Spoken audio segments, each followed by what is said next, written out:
मेरा नाम सौरभ मंगल है। मैं जीपीसी करौली में प्रवक्ता यांत्रिकी के पद पर पदस्थ हूँ। आज हम बात कर रहे हैं चैप्टर नंबर 2। सब्जेक्ट का कोड है ME 208। चैप्टर नंबर 1 हमने ऑलरेडी कवर कर दिया है। चलिए स्टार्ट करते हैं चैप्टर नंबर 2। इसका नाम है ऊष्मागतिकी के नियम, लॉज ऑफ थर्मोडायनेमिक्स। तो जो हीट का ट्रांसफ़र होता है सिस्टम से सराउंडिंग में या सराउंडिंग से सिस्टम में, तो इस पर्टिकुलर हीट ट्रांसफ़र को कुछ नियमों से जो है गवर्न किया जाता है। उसमें देखिए, सबसे पहले है ऊष्मागतिकी का शून्यवां नियम, जीरोथ लॉ ऑफ थर्मोडायनेमिक्स। देखिए, इसको जीरोथ लॉ क्यों कहते हैं? क्योंकि ये नियम पहले और दूसरे नियम के बाद में आया था, राइट। लेकिन ये नियम होना चाहिए था पहला, तो इसलिए क्रम को नहीं तोड़ने के लिए इसको शून्यवां नियम बोल दिया गया।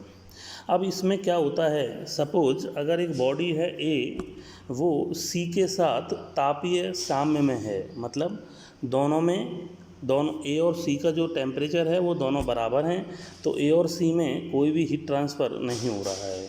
इसी प्रकार से चलिए B और C जो है वो भी तापीय साम्य में है, तो A और C, और अगर B और C दोनों तापीय साम्य में होंगे तो इसका कहने का मतलब है कि A और B भी तापीय साम्य में होने चाहिए, राइट।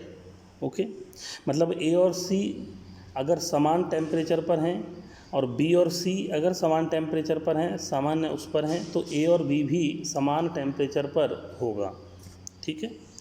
तो ये इस चीज़ को कहना चाह रहा है। आप देख लीजिए, चित्रानुसार यदि पिंड A व पिंड B किसी तीसरे पिंड C से तापीय साम्य में हैं, तो पिंड A और B भी आपस में तापीय साम्य में होंगे।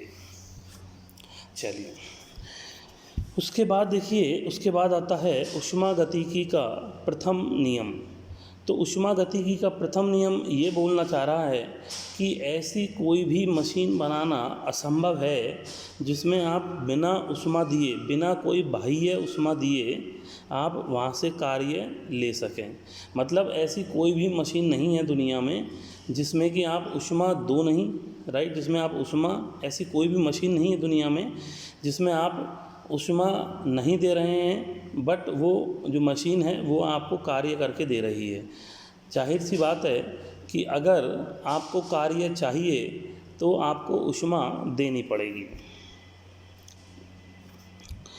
तो इस प्रकार की मशीन जो बिना बाह्य ऊर्जा के कार्य करती है उसे प्रथम प्रकार की शाश्वत मशीन कहते हैं। इंग्लिश में इसको बोलते हैं perpetual motion machine of the first kind. अतः प्रथम नियम को इस प्रकार भी कहा जा सकता है कि प्रथम प्रकार की शाश्वत गति मशीन का बनाया जाना असंभव है। तो भाई, इस नियम के अनुसार जो भी आप ऊष्मा देंगे वो उस पर्टिकुलर जो कार्य करेगी मशीन उसके प्रोपोर्शनल होगा। मतलब जो DW है जो कार्य कर रही है मशीन, और DQ जो है जो कि हम ऊष्मा दे रहे हैं, ये दोनों आपस में क्या होंगे जी? प्रोपोर्शनल होंगे, राइट। अब जब प्रोपोर्शनलिटी का साइन हटता है तो एक कांस्टेंट आता है, तो वो कांस्टेंट जो है J है। यहाँ पर J इसलिए बोला जा रहा है, यहाँ पर J इसलिए बोला जा रहा है क्योंकि ये जो नियम है वो जूल ने दिया था, ठीक है। चलिए, अगर कोई भी एक चक्रीय, अगर एक बंद जो तंत्र है जो कि एक चक्र से गुजरता है, चक्र मतलब साइकिल, आपको पता है अलग अलग साइकिल्स होती हैं, auto cycle, diesel cycle, right. तो किसी भी एक साइकिल से अगर तंत्र जो है गुजरता है तो हमको उसका चक्रीय समाकलन करना होता है, अगर हमको जो है वर्क का कैलकुलेशन करना है तो। दूसरा होता है जी ऊष्मागतिकी का द्वितीय नियम। तो ऊष्मागतिकी के प्रथम नियम में ऊर्जा के विभिन्न प्रकारों की समता को दिखाया गया है कि भाई ये जो वर्क है वो ऐसे ऊष्मा के प्रोपोर्शनल होगा। परंतु इस नियम से क्या होता है, दिशा का बोध नहीं होता है। मतलब जो ऊष्मा है वो आ रही है सिस्टम में या जा रही है। दूसरी बात, यहाँ पर जो ऊष्मा है उसकी क्वालिटी का भी मालूम नहीं चलता है। जो अपना प्रथम नियम है उसमें ऊष्मा की क्वालिटी का भी पता नहीं लगता है। कि मतलब उसकी जो क्वालिटी है वो अच्छी है या बुरी है, हाई ग्रेड एनर्जी है या लो ग्रेड एनर्जी है, राइट। अब होता क्या है कि जो ऊष्मा को अपन कार्य में परिवर्तित कर तो सकते हैं, लेकिन सारी का सारी ऊष्मा कार्य में परिवर्तित नहीं हो पाएगी। क्यों? क्योंकि ऊष्मा क्या है, एक लो ग्रेड एनर्जी है, जबकि कार्य जो है वो एक हाई ग्रेड एनर्जी है। तो लो ग्रेड एनर्जी को हाई ग्रेड एनर्जी में पूर्णतः परिवर्तित नहीं किया जा सकता, लेकिन हाँ इसका उल्टा ज़रूर किया जा सकता है। मतलब वर्क को ऊष्मा में पूरी तरीके से परिवर्तित किया जा सकता है। क्यों? क्योंकि वर्क जो होता है वो एक हाई ग्रेड एनर्जी के अंतर्गत आता है। ठीक है। अब देखिए जो द्वितीय नियम है उसको दो वैज्ञानिक थे, एक था केल्विन प्लैंक और दूसरा था क्लैसियस। तो इन दोनों ने उस पर्टिकुलर नियम के बारे में बताया हमको। ठीक। दूसरी बात इन्होंने जो कही, उन्होंने बोला कि एक ऐसा इंजन बनाना असंभव है, एक ऐसा इंजन बनाना असंभव है, 1 सेकेंड,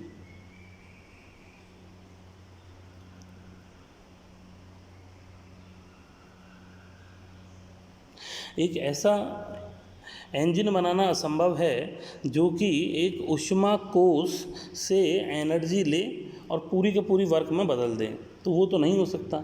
आपको पता है जो भी ऊष्मा आएगी वो पूरी तरीके से वर्क में परिवर्तित नहीं हो सकती है। एक्चुअली क्या होगा कि कुछ हिस्सा तो वर्क में परिवर्तित होगा और बाकी हिस्सा जो है हमको क्या करना पड़ेगा, एटमॉस्फेयर में छोड़ना पड़ेगा एक तरीके से। तो ये बोल रहा है कि इसके अनुसार इस प्रकार का इंजन बनाना असंभव है जो स्रोत से ऊष्मा लेकर उसे पूर्णतः कार्य में परिवर्तित कर दे, ऐसा बनाना असंभव है, राइट। एवं अन्य कोई प्रभाव उत्पन्न ना करे। अन्य कोई प्रभाव से मतलब है डेल्टा Q2, मतलब डेल्टा Q2 तो रहेगा ही रहेगा। इस प्रकार की जो मशीन है उसको बोलते हैं perpetual motion machine of second kind. मतलब इसका सीधा मतलब ये हो गया है कि एक ऐसी मशीन बनाना असंभव है जो कि स्रोत से ऊष्मा तो ले लेकिन एटमॉस्फेयर में कोई ऊष्मा छोड़े नहीं, राइट। इसलिए बोल दिया गया कि ये जो है शाश्वत गति मशीन है दूसरे प्रकार की। ठीक है। अब देखिए जो नीचे वाला जो फिगर दिया हुआ है ये होगा रियल फिगर, मतलब ऊष्मा कोश से एनर्जी लेगा इंजन, फिर कुछ वर्क जो है प्रोड्यूस करेगा और बाकी जो एनर्जी बची हुई है उसको निष्कासित कर देगा। तो अगर ये जो बाकी बची हुई है, ये जो डेल्टा Q2 है, एक्चुअली जो फिगर में नहीं दिया हुआ है डेल्टा Q2 है, तो बात यह है दोस्तों कि डेल्टा Q2 कभी जीरो नहीं हो सकती। डेल्टा Q2 की कुछ न कुछ वैल्यू होना ज़रूरी है। अगर डेल्टा Q2 ज़ीरो हो जाएगी तो इसका मतलब है कि आप पूरी तरीके से ऊष्मा को वर्क में परिवर्तित कर रहे हैं और ये पॉसिबल है नहीं। ओके। तो कुछ न कुछ तो ऊष्मा की मात्रा जो है वो निष्कासित होती है। अब देखिए अगर हम बात करें दक्षता की, हम बात करें एफिशिएंसी इस इंजन की, तो एफिशिएंसी देखिए किसी भी चीज़ की एफिशिएंसी जो होती है वो होती है आउटपुट बाय इनपुट। मतलब हमको आउटपुट पे क्या मिल रहा है डिवाइडेड बाय इनपुट क्या है। तो देखिए गाइस हमको आउटपुट पर जो मिल रहा है वो है डेल्टा W और इनपुट जो है वो है डेल्टा Q1। अब देखिए हम यहाँ पर ऊष्मा का बैलेंस भी कर सकते हैं। कहना इसे कि जो भी डेल्टा Q1 आ रही है वो delta Q2 plus delta W के बराबर होनी चाहिए, राइट। तो जो भी डेल्टा Q1 है वो होगी delta W plus delta Q2 के बराबर। इससे हमको एक बात मालूम चलती है कि जो डेल्टा W है वो delta Q1 minus delta Q2 है। तो देखिए न्यूमरेटर जो है ऊपर हमने delta Q1 minus delta Q2 divided by नीचे जो है जो उसमें हमने दी थी वो है डेल्टा Q1। तो ये एफिशिएंसी आ गई। यहाँ से हमको मालूम चला कि 1 minus delta Q2 upon delta Q1। अब देखिए डेल्टा Q2 कभी जीरो नहीं हो सकती क्योंकि किसी भी इंजन की एफिशिएंसी जो है वो कभी भी 100% नहीं हो सकती है। ओके। चलिए बात करता हूँ क्लैसियस वाले स्टेटमेंट की। तो क्लैसियस जो है वो एक बात करता है किस टाइप के हीट इंजन की बात हमने पहले करी थी, ये हीट पंप की बात करता है। हीट पंप मतलब जैसे अपना कंप्रेसर हो गया है या फिर आप बोल सकते हैं AC जो होते हैं हमारे घरों में वो हीट पंप होते हैं, राइट। तो बेसिकली यहाँ पर क्या हो रहा है कि अगर आपको किसी निम्न ऊर्जा स्रोत से एनर्जी लेनी है और किसी उच्च ऊर्जा स्रोत को एनर्जी देनी है, मतलब आपको डेल्टा Q2 यहाँ से लेनी है, डेल्टा Q2 आपको यहाँ से लेनी है और डेल्टा Q1 आपको उच्च ऊर्जा स्रोत को देनी है। तो ये कार्य जो है आपको करना होगा और इसके लिए आपको वर्क ज़रूर देना होगा। मतलब अगर हम किसी निम्न ऊर्जा स्रोत से एनर्जी को ले रहे हैं, राइट, और किसी उच्च ऊर्जा स्रोत पर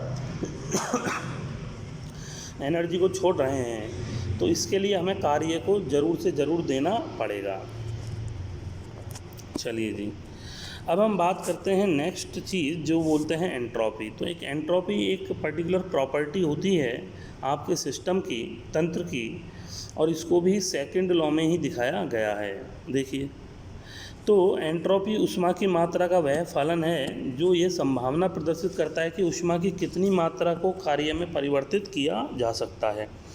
मतलब देखिए, उच्च तापमान पर क्या होता है कि ऊष्मा का जो रूपांतरण होता है उस करने पर एंट्रोपी में जो वृद्धि होती है वो कम होती है, जबकि निम्न तापमान पर अगर आप ऊष्मा का रूपांतरण कर रहे हैं तो एंट्रोपी में वृद्धि ज़्यादा होती है।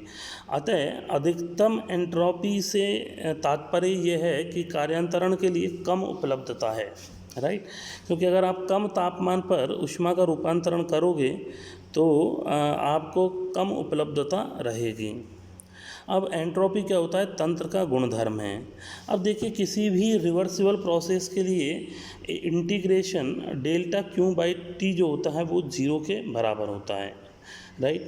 तो जैसे आप कोई भी एक चक्रीय प्रक्रम देखिए 1 से 2, देखिए 1 से 2 तक जो है मैं गया पहले रास्ते से, मतलब मैं गया L वाले रास्ते से गया और N वाले रास्ते से वापस आ गया, तो एक चक्रीय प्रक्रम हो गया पूरा।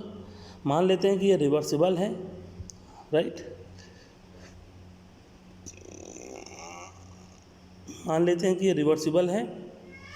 तो देखिए, L से 2 तक डेल्टा Q/2 और 2 से M तक, चलिए मान लेता हूँ कि ये M वाले रास्ते से आ रहा है पहले, तो 2 से 1 तक M वाले रास्ते से आ रहा है, तो जा रहा है 1 से 2 तक वो जा रहा है L वाले रास्ते से, और वापस जो आ रहा है वो M वाले रास्ते से आ रहा है।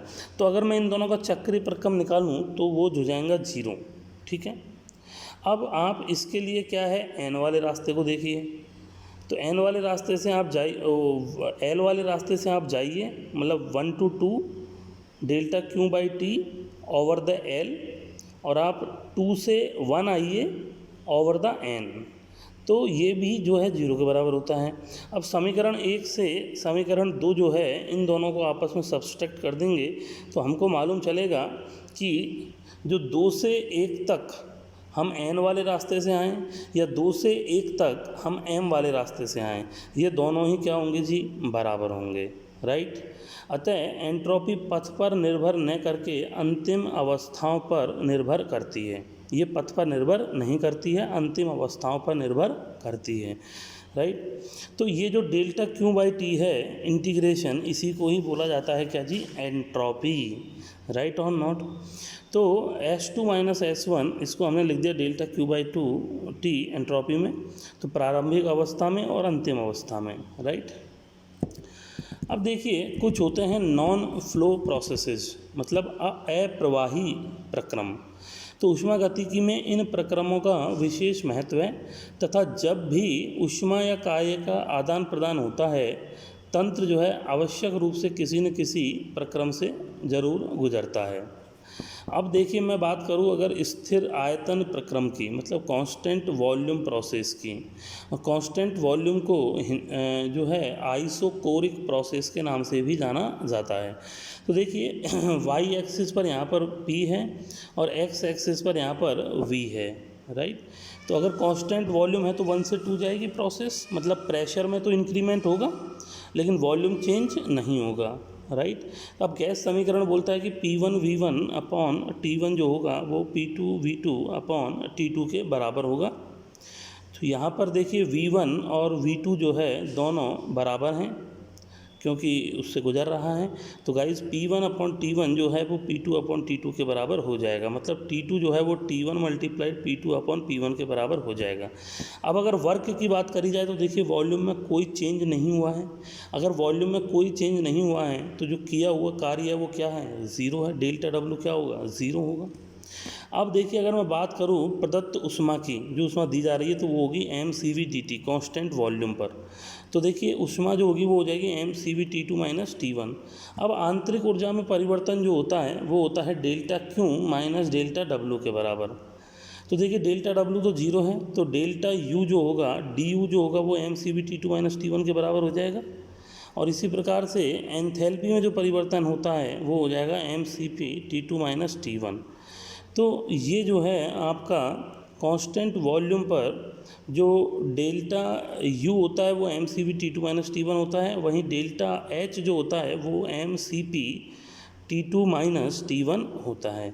तो इस तरीके से हमने अपना कांस्टेंट वॉल्यूम प्रोसेस ख़त्म किया है, राइट। अभी जो कांस्टेंट प्रेशर प्रोसेस है इसको हम अगले जो है वीडियो में कवर करने वाले हैं। ओके, धन्यवाद।